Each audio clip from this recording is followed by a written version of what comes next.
नाम की स्तुति हो। एक बार फिर से परमेश्वर ने हमें योग्य बनाया कि मिलकर हम सब उसके पवित्र नाम के जो स्तुति आराधना करते हैं उसके चरणों में बैठ के उसके वचन से सीख सकें। तो आज हम देखेंगे परमेश्वर के पवित्र वचन से मत्ती सुसमाचार उसका 6 अध्याय और उसके 10 वचन के सेकंड पोर्शन को हम देखेंगे।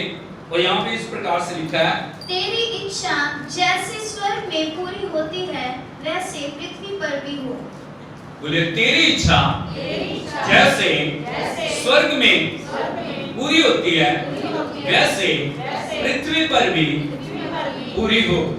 यीशु मसीह शिष्यों को और विश्वासियों को ये प्रार्थना सिखा रहे हैं कि पिता की इच्छा स्वर्ग में पूरी होती है। बोलो पिता की इच्छा स्वर्ग में पूरी होती है। स्वर्ग की सारी सेना, स्वर्ग की सारी शक्तियां, स्वर्ग के सारे जितने भी संत हैं, सराफीम हैं, करूब हैं, सभी लोग यहाँ तक कि सृष्टि की हर एक चीज परमेश्वर की इच्छा को जानती और मानती है। और परमेश्वर चाह रहा है इस पृथ्वी के ऊपर जो विश्वासी लोग हैं, जो प्रभु को प्यार करने वाले लोग हैं, जो प्रभु की संगति में चलने वाले लोग हैं, वो भी परमेश्वर की इच्छा को जाने और परमेश्वर की इच्छा को माने। बोलो परमेश्वर की इच्छा को जाने और परमेश्वर की इच्छा को माने। तो आज हम परमेश्वर की इच्छा के बारे में कुछ वचन से सीखने के लिए जा रहे हैं। प्रभु की इच्छा क्या है? तो सबसे पहले हम देखेंगे परमेश्वर के पवित्र वचन में पहला थिस्सलुनीकियों उसका 5 अध्याय और उसके 18 वचन को हम पढ़ेंगे। हर बात में धन्यवाद करो क्योंकि तुम्हारे लिए मसीह यीशु में परमेश्वर की यही इच्छा है। बोलो हर बात में धन्यवाद करो क्योंकि तुम्हारे लिए मसीह यीशु में परमेश्वर की यही इच्छा है। परमेश्वर चाह रहा भाई बहनों हर बात में, बोलिए हर बात में क्या करें हम? धन्यवाद। क्या करें? क्या करें? हर एक समय यदि हम परमेश्वर की संगति में, यदि हम परमेश्वर की विश्वासयोग्यता में, यदि हम परमेश्वर के पवित्र प्रेम के अंदर चल रहे हैं, परमेश्वर जो भी बातें हमारे जीवन के अंदर होने दे रहे हैं या जिन भी परिस्थितियों के अंदर हम चल रहे हैं, चाहे वो अच्छी है, चाहे वो हमें पसंद है, चाहे वो हमें नहीं पसंद है, यदि हम परमेश्वर की इच्छा को जानते हैं और अपने जीवन के अंदर उसको जगह देते हैं, हर बात के लिए हमारे जीवन के अंदर धन्यवाद का होना बड़ा जरूरी है। और बहुत बार हम देखते हैं, मैंने बहुत समय बहुत सारे विश्वासियों को देखा है, उनको कुड़कुड़ाते हुए, उनको बड़बड़ाते हुए, प्रभु ने मेरे को ये नहीं दिया, प्रभु ने मेरे लिए ये नहीं किया, परमेश्वर ने मेरे जीवन के अंदर ऐसा क्यों नहीं दिया, परमेश्वर ने मेरे जीवन के अंदर इस बात को क्यों पूरा नहीं किया। लेकिन यदि हम प्रभु की इच्छा को जानते हैं, परमेश्वर की वाणी कह रही है हमारी जिंदगी के अंदर हर बात में हमें धन्यवाद करने की जरूरत है। क्या करने की जरूरत है? धन्यवाद। कुड़कुड़ाना और बुड़बुड़ाना ये परमेश्वर की ओर से नहीं है। यदि हम इस्राएली लोगों को देखेंगे, अच्छे से अच्छा प्रभु ने उनको खाने को दिया, अच्छे से अच्छा उनके साथ वो संगति में रहा, अच्छे से अच्छे आश्रय क्रम उनके लिए किए, लेकिन उनके जीवन को यदि आप देखोगे हर समय वो बुड़बुड़ाते रहे, बुड़बुड़ाते रहे। बोलो बुड़बुड़ाते रहे, बुड़बुड़ाते रहे। बुड़बुड़ाना और बुड़बुड़ाना उनके जीवन से आशीषों को बहा के ले गया।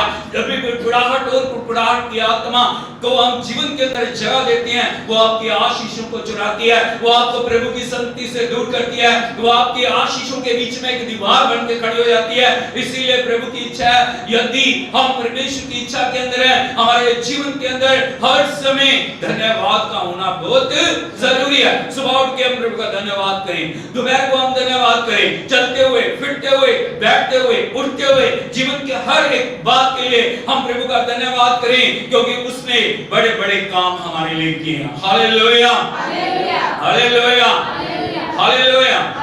और परमेश्वर ने जो आश्रय क्रम हमारे लिए किए हैं, उन आश्रय क्रमों को याद करते हुए हम प्रभु का धन्यवाद करें। प्रभु की दया को याद करते हुए हम प्रभु का धन्यवाद करें। परमेश्वर की कृपा को याद करते हुए हम प्रभु का धन्यवाद करें। और हमारी आत्मा में, हमारे प्राण में, हमारी देह में हर समय परमेश्वर के धन्यवाद और स्तुति और आराधना को जब हम जीवन के अंदर जगह देते हैं, परमेश्वर के आश्रय कर्मों को हम जो होते हुए देखते हैं। Hallelujah, hallelujah. एक वचन यदि हम देखिए प्रभु की पवित्र वाणी में कुलुस्सी की पत्री उसका 1 अध्याय उसके 12 वचन को यदि हम पढ़ें, यहाँ पे लिखा प्रभु के पवित्र वचन में, और पिता का धन्यवाद करते रहो जिसने हमें इस योग्य बनाया कि ज्योति में पवित्र लोगों के साथ मिरास में सहभागी हों। हमें क्यों प्रभु का धन्यवाद करना?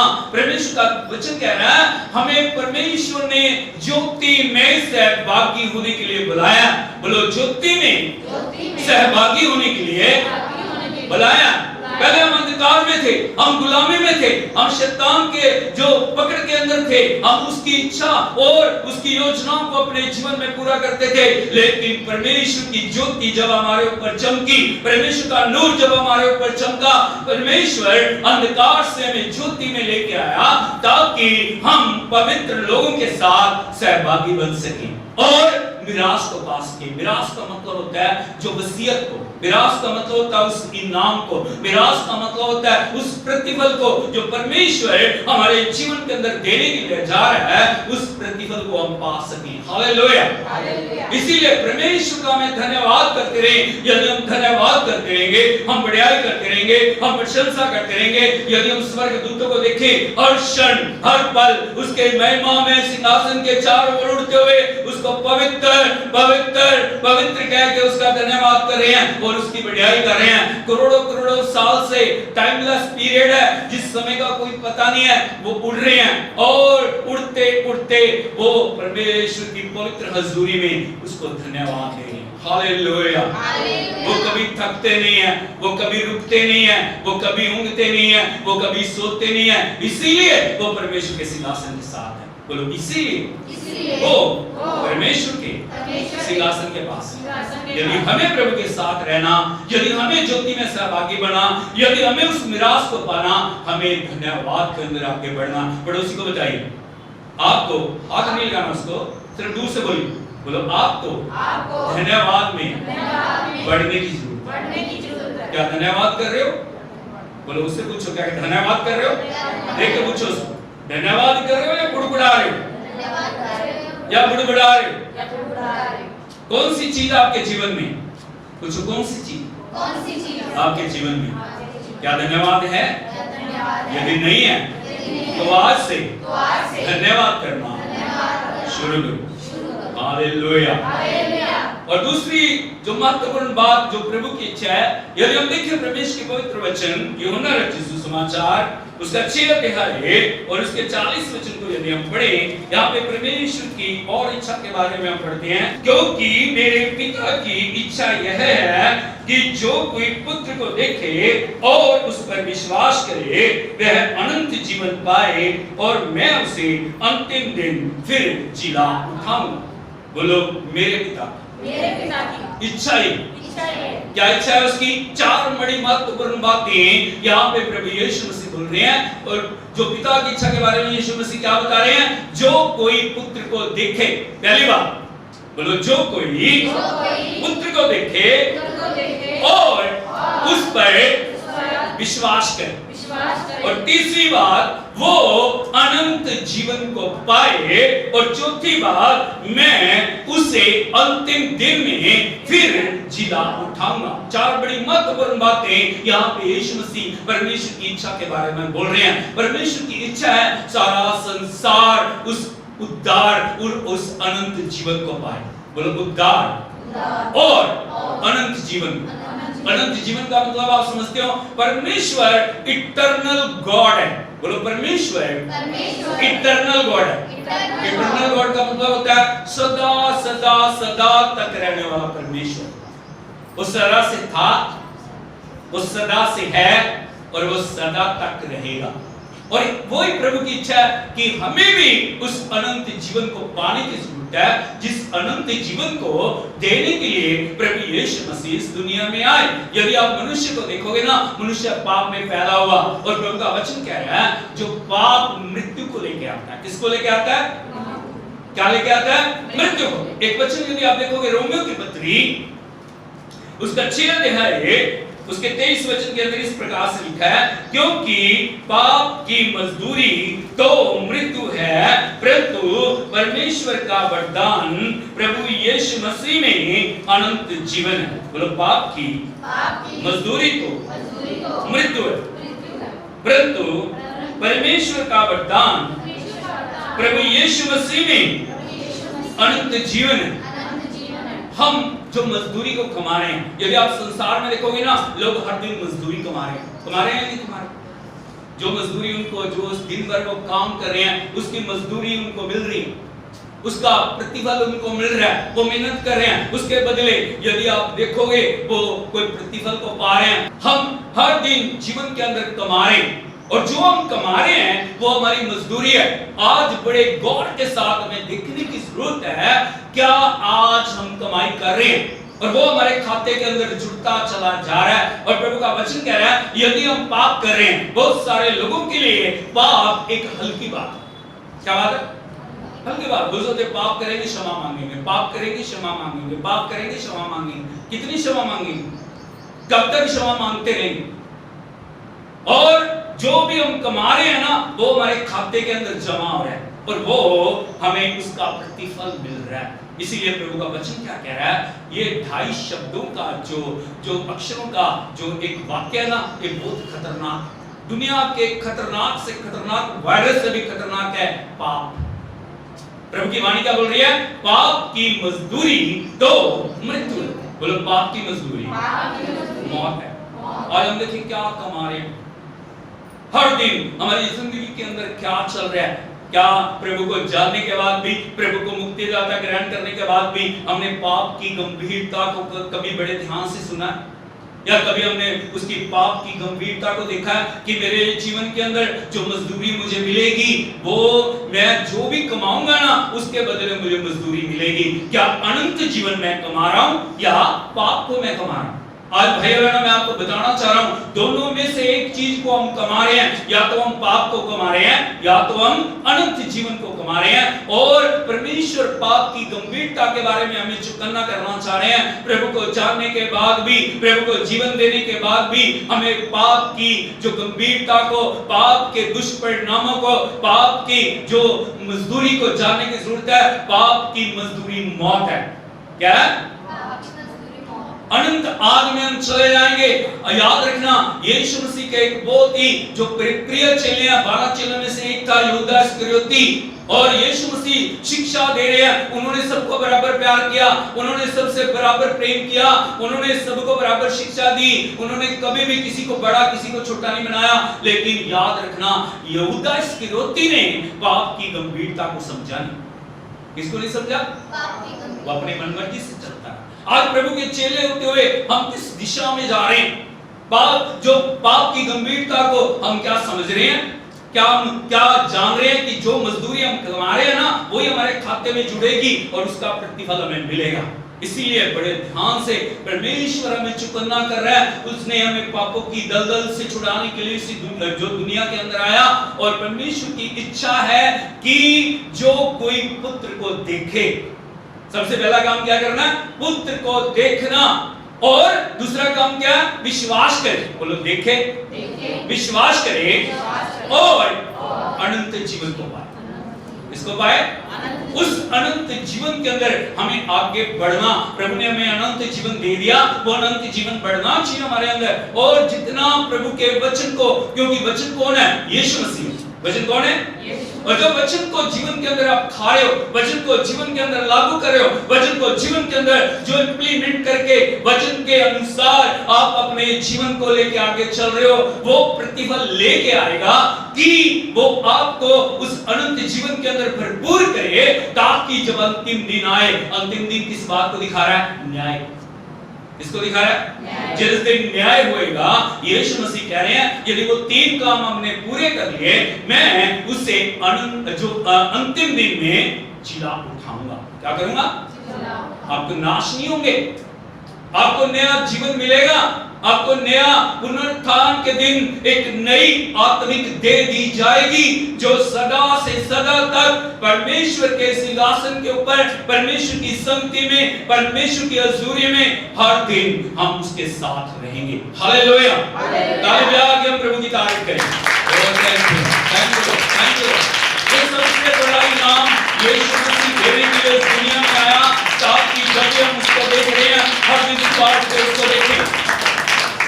उसको बताइए हर दिन सुबह उठकर उसको देखना। अब किसको देख रहे हो सुबह उठ के? आपके दिनचर्या में सबसे प्रथम जगह पे कौन है? क्या उसको देख रहे हैं? वो मेरे मुक्तिदाता जिसने मेरे लिए अपना लहू कलवरी क्रूस पर बहाया। वो मेरा प्रभु जो मुर्दों में से जी उठा। हम हमेशा उसको देखें। दूसरा काम हम विश्वास करें। क्या करें? विश्वास करें। और तीसरा काम हम अनंत जीवन को प्राप्त करें। हमें देखने की जरूरत है हम क्या अनंत जीवन में बढ़ रहे हैं जिसको प्रभु ने मुझे दिया। क्या वो वरदान, क्या वो सामर्थ, क्या वो पवित्रता, क्या वो परमेश्वर की हजूरी मेरे जीवन में बढ़ रही है जो मुझे अंतिम दिन में जिला उठाने के लिए मेरे लिए मजदूरी साबित होगी। आज क्या आप अपने खाते में इकट्ठा कर रहे हो? मैं आपको चेतावनी देना चाह रहा हूं प्रभु के वचन से। प्रभु यीशु मसीह ने एक महान कार्य को हमारे लिए कलवरी क्रूस के ऊपर उस कब्र में उस मृत्यु से जी उठने के द्वारा पूरा किया। क्या उस अनंत जीवन में हम आगे बढ़ रहे हैं या संसार और संसार के अभिलाषाओं के अंदर हम आगे बढ़ रहे हैं? हालेलुया। इसलिए परमेश्वर चाह रहा है हम शरीर के अनुसार ना चलें। बार-बार शरीर हमारे ऊपर हावी होता है। बार-बार आत्मा के द्वारा हम जो चलना चाह रहे हैं ना उन बातों से वो हमें हटाना चाह रहा है। एक वचन यदि आप और देखोगे रोमियो की पत्री 8 अध्याय उसका 12 वचन। इसलिए हे भाइयों हम शरीर के कर्जदार नहीं कि शरीर के अनुसार दिन काटें। बोलो इसलिए हे भाइयों हम शरीर के कर्जदार नहीं है। क्या नहीं हो? शरीर के कर्जदार नहीं हो कि शरीर आपके ऊपर राज्य करे, शरीर आपको अपनी इच्छा के अनुसार चलाए, शरीर के काम आपके जीवन के अंदर हो जाए। प्रभु का वचन कह रहा है उसने हमें गुलामी से आजाद किया है। पहला काम जो प्रभु ने किया है ना हमारे जीवन के अंदर क्या लेके आया? वो आजादी को लाया। क्या लाया? अरे बोलिए आजादी को। किसको लेके आया? आजादी को। वो आजादी को लेके आया। इसलिए आप शरीर के कर्जदार नहीं। क्या नहीं हो? जो कर्जदार होता है ना, जिसका कर्जदार होता है वो उसका गुलाम होता है। वो आके उसको चलाता है। यदि वो कहता बैठ जा तो बैठ जाता, उठ जा तो ये कर तो वो करता, वहां जा तो वो जा रहा। हम शरीर के कर्जदार नहीं है कि उसके अनुसार हम दिनों को काटे। हम दिन काटने के लिए इस दुनिया में नहीं है लेकिन परमेश्वर के उस अनंत जीवन में बढ़ने के लिए परमेश्वर ने इस दुनिया में हमें रखा है। और प्रभु का वचन जो आगे बोल रहा है क्योंकि यदि तुम शरीर के अनुसार दिन काटोगे तो मरोगे। आज देखिए आप कौन चला रहा है आपको? शरीर के अनुसार दिन काट रहे हो। शरीर आपको कह रहा नहीं प्रार्थना नहीं करना, उपवास नहीं करना, संगति में नहीं आना, वचन को नहीं मानना, बस ठीक है तूने प्रभु को ग्रहण कर लिया, विश्वास कर लिया, बस काफी है। तूने बपतिस्मा ले लिया, बस काफी है। ये काफी नहीं है। हमें हमेशा शरीर के ऊपर विजय को पाने के लिए प्रभु ने इस दुनिया के अंदर रखा है। शरीर और शरीर की बातों के ऊपर, शरीर और शरीर की अभिलाषाओं के ऊपर विजय प्रभु ने हमें दिया है। तो प्रभु का वचन कह रहा है यदि हम शरीर के अनुसार दिन काटेंगे तो क्या हो जाएंगे? मर जाएंगे। आत्मिक रूप से हम मर जाएंगे। हम चल सकते हैं, फिर सकते हैं, उठ सकते हैं, बैठ सकते हैं, लेकिन हम हैं कैसे? मरे हुए। कोई आत्मा का चलन जिंदगी में नहीं है, आत्मा की बातें जिंदगी में नहीं है, आत्मा की सामर्थ जिंदगी में नहीं है। लेकिन यदि आगे लिखा प्रभु के वचन में यदि आत्मा से देह की क्रियाओं को मारोगे, बोलो आत्मा से देह की क्रियाओं को मारोगे। आपको क्या करने की जरूरत है? आत्मा के द्वारा देह की क्रियाओं को मारने की जरूरत है। आपकी आत्मा आपके जीवन को चलाने वाले होनी चाहिए, आपकी आत्मा आपको आगे बढ़ाने वाले होनी चाहिए, आपको आत्मा की आवाज को सुनना है, आपकी आत्मा के चलन के अनुसार जो प्रभु का आत्मा आपको कह रहा है, जो प्रभु का वचन आपको कह रहा है, जो प्रभु की उपस्थिति आपको कह रही है, यदि उसके अनुसार आप चलोगे तो परमेश्वर का वचन क्या बोल रहा है? तो जीवित रहोगे। क्या रहोगे? जीवित रहोगे। हमें प्रभु ने जीवन जीने के लिए और जीवित रह के विजय पाने के लिए बुलाया। इसलिए परमेश्वर चाहता है हम यीशु मसीह को देखें, हम विश्वास करें, हम अनंत जीवन को पाएं, ताकि वो मजदूरी हमारे जीवन के अंदर आए और अंतिम दिन में हमें जो मुर्दों में से जी उठने के लिए प्रभु योग्य बनाए। Hallelujah, hallelujah. इसीलिए हमें परमेश्वर ने इस पृथ्वी के ऊपर रखा ताकि हम प्रभु की इच्छा को पूरी करें। किसको पूरी करें? प्रभु की इच्छा को। हमें जानना है प्रभु की इच्छा, हमें बढ़ना प्रभु की इच्छा में, हमें जीवन के अंदर इच्छाओं को लागू करना है। यदि उसकी इच्छा हमारे जीवन में पूरी हो जाएगी, इस पृथ्वी के ऊपर स्वर्ग राज्य आना शुरू हो जाएगा। स्वर्ग राज्य कैसे आएगा इस पृथ्वी के ऊपर? स्वर्ग जैसी कैसे पृथ्वी बनेगी? जब पिता की इच्छा को हम जान के अपने जीवन के अंदर उन बातों को हम पूरा करेंगे। और तीसरी महत्वपूर्ण बात को मैं आपको बताना चाहता हूँ परमेश्वर की इच्छा के बारे में। यदि आप देखोगे पहला पत्रस 4 अध्याय उसका 2 वचन, ताकि भविष्य में अपना शेष शारीरिक जीवन मनुष्यों की अभिलाषाओं के अनुसार नहीं, वरन परमेश्वर की इच्छा के अनुसार व्यतीत करें। बोलो, अपना शेष संसारिक जीवन मनुष्यों की अभिलाषाओं के अनुसार नहीं, वरन परमेश्वर की इच्छा के अनुसार व्यतीत करें। बड़े ध्यान से सुनिए तो देखिए जरा, आप पास्ट को वापस नहीं ला सकते।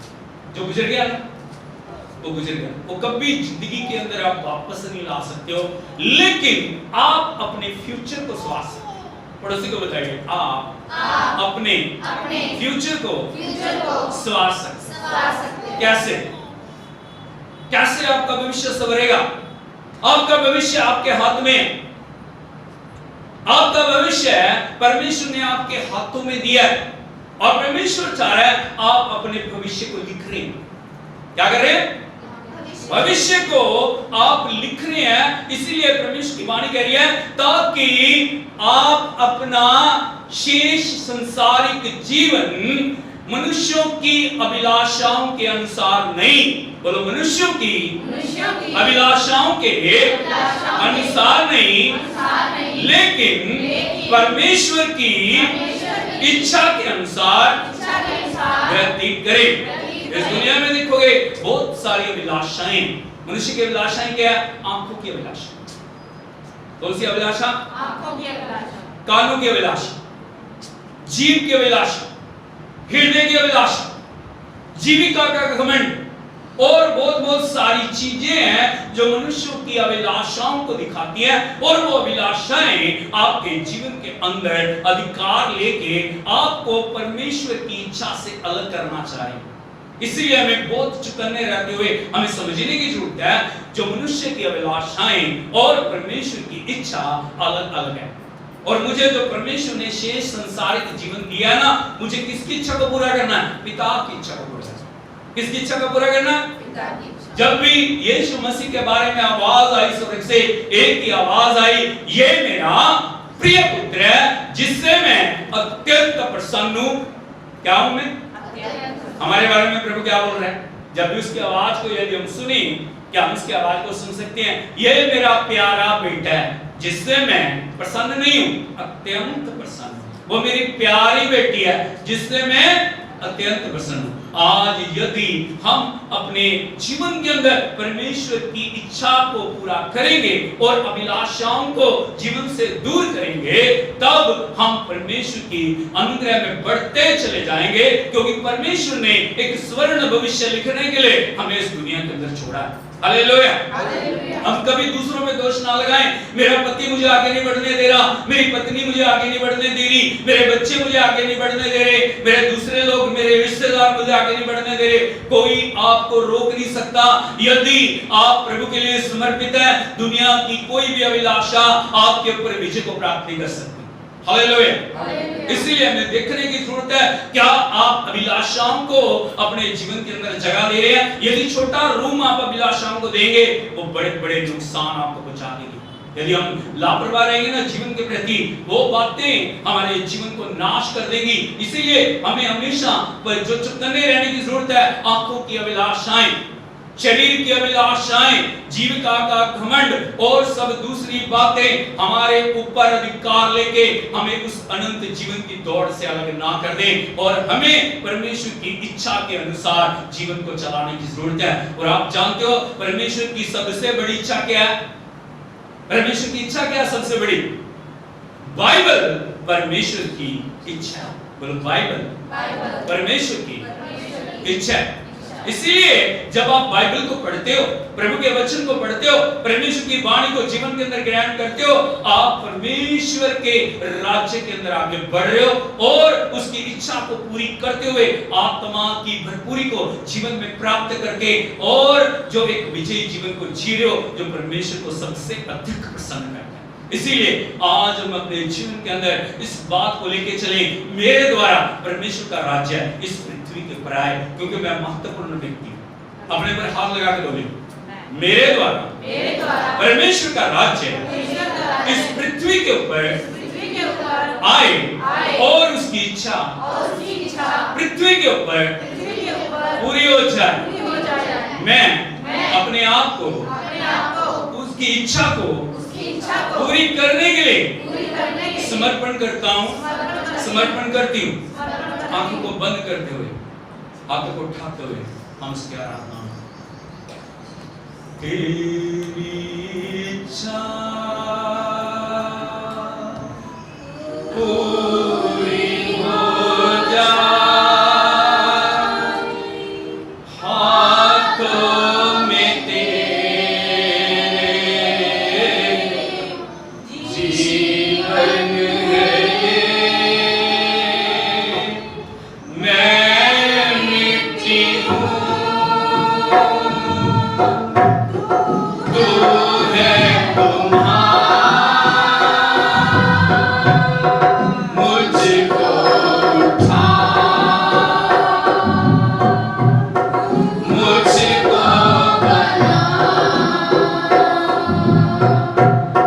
मैं मिट्टी हूँ, तू है तुम्हारा, मुझको उठा, मुझको बना, अपनी मर्जी पर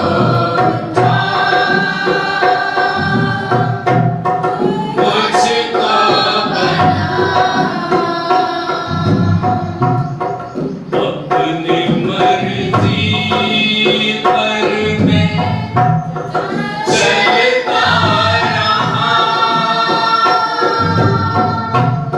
कभी मैंने तुझको अपना ना कहा, लेकिन प्रभु आज से मैं तेरे क्रूस को ले लेता हूँ। उसको बोले प्रभु को, लेकिन प्रभु आज से मैं तेरे क्रूस को ले लेता हूँ। स्वर्ग पिताओं तेरी आराधना करते हैं, हम अपने आप को उस कलवरी क्रूस के नीचे लेके आते हैं प्रभु जी, और हम प्रार्थना करते हैं प्रभु तेरी इच्छा जैसे स्वर्ग में पूरी हो वैसे पृथ्वी के ऊपर भी पूरी हो जाए प्रभु जी। और हम अपने आप को समर्पण करते हैं प्रभु, आत्मा में, प्राण में, देह में प्रभु जी, जीवन के हर क्षेत्र में आपकी इच्छा पूरी हो जाए, और हमें वो पात्र बनाओ प्रभु, हमें वो इंस्ट्रूमेंट बनाओ प्रभु, जो तेरी इच्छा को जीवन में जानते हुए उसको पूरा करने वाले बने। जितने भी लोग इस वचन को सुन रहे हैं प्रभु, जितने भी लोग इस वचन के साथ जुड़े हुए हैं, आपका आत्मा उनके जीवन में कार्य करे प्रभु, और वो खुदावंद शरीर की बातों को नहीं, शरीर की इच्छाओं को नहीं, शरीर की अभिलाषाओं को नहीं, लेकिन आपकी आत्मा के द्वारा आपको देखते हुए, विश्वास करते हुए उस अनंत जीवन को पाके उस मिरास के सहभागी हो जब आप इस पृथ्वी के ऊपर आएंगे प्रभु, ताकि अंतिम दिन फिर से वो उस नए पुनरुत्थित जीवन को प्राप्त करें जिसको देने के लिए आपने कलवरी क्रूस को जान दिया। आपके समर्थ्य तो में हम सबको सौंपते हैं। आपका वचन भरपूरी से एक एक जीवन के अंदर कार्य करे प्रभु, वो पहले जैसे ना रहे, हर एक जन प्रभु जी वो बने जैसा आप उसे बनाना चाह रहे हैं। हम आपकी बड़ाई करते हैं, हम आपका धन्यवाद करते हैं, आपका शुक्र करते हैं प्रभु जी, आपने हमारी प्रार्थना को सुन लिया, उत्तर दिया। सारा आदर और महिमा और बड़ाई और प्रशंसा और खुदावंद बड़ाई आपको देते हुए इस दिन की प्रार्थना को प्रभु यीशु मसीह के सामर्थ्य और जीवित नाम में मांगते हैं। अब हमारे पिता परमेश्वर का प्रेम, पुत्र प्रभु यीशु मसीह का अनुग्रह, पवित्र आत्मा की संगति और सहभागिता अब से लेके यीशु मसीह के दूसरे आगमन तक के साथ होती रहे। आमीन।